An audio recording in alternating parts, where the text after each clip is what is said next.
जय श्री कृष्णा।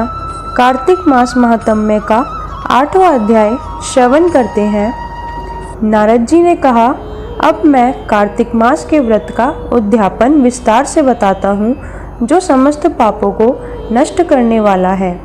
कार्तिक मास के व्रत का पालन करने वाला मनुष्य कार्तिक शुक्ल पक्ष की चतुर्दशी को व्रत को पूर्ण करके भगवान विष्णु की प्रीति के लिए उद्यापन करे। तुलसी के ऊपर एक सुंदर मंडप बनाए, उसे केले के खम्भों से संयुक्त करके नाना प्रकार की धातुओं से उसकी शोभा बढ़ाए। मंडप के चारों ओर दिए जलाए।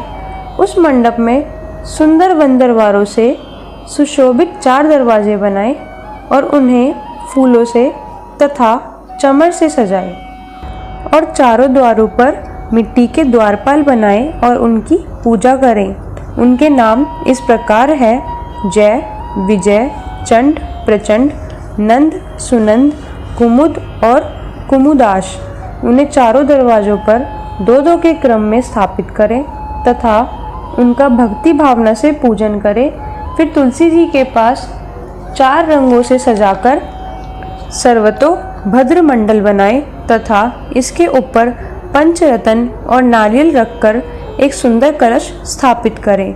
फिर कलश के ऊपर शंख, चक्र, गदाधारी पीतांबर से युक्त लक्ष्मी सहित भगवान विष्णु की पूजा करें। कार्तिक शुक्ल चतुर्दशी के दिन उपवास करें तथा रात में गायन, कीर्तन आदि मंगलमय आयोजनों के साथ जागरण करें।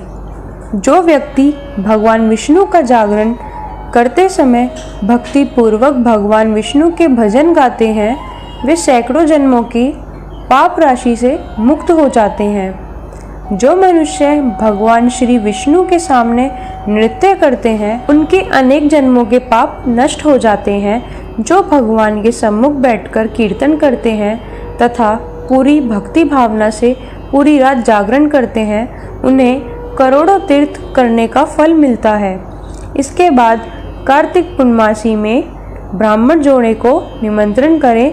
प्रातःकाल स्नान और देव पूजन करके वेदी पर अग्नि की स्थापना करें और भगवान की प्रीति के लिए तिल और खीर की आहुति दें। होम की शेष विधि पूर्वक करके भक्ति पूर्वक ब्राह्मणों का पूजन करें और उन्हें यथाशक्ति दान दक्षिणा दें।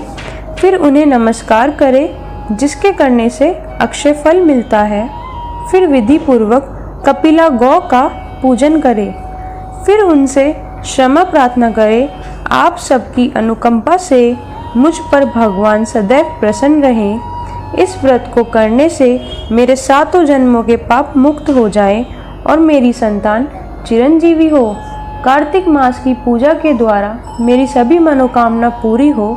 मेरी मृत्यु के पश्चात मुझे मोक्ष की प्राप्ति हो।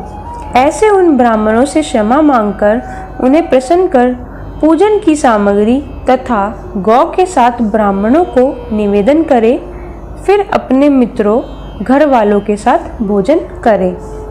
भगवान श्री हरि देवउठनी काशी के दिन जगे और द्वादशी तिथि को शयन से उठे।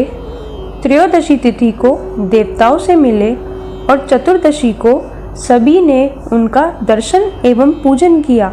इसलिए चतुर्दशी में भगवान विष्णु की पूजन करने का अलग महत्व है। चतुर्दशी के दिन भगवान विष्णु की स्वर्णमयी प्रतिमा का पूजन करें।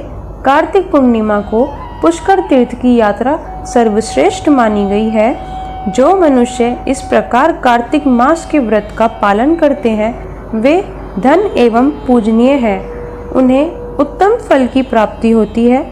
जो श्रद्धा पूर्वक कार्तिक मास महात्म्य का अध्ययन सुनता है या सुनाता है, वह भगवान विष्णु का सायुज्य प्राप्त करता है। इस प्रकार कार्तिक मास महात्म्य का 7वां अध्याय पूरा हुआ। जय श्री कृष्णा।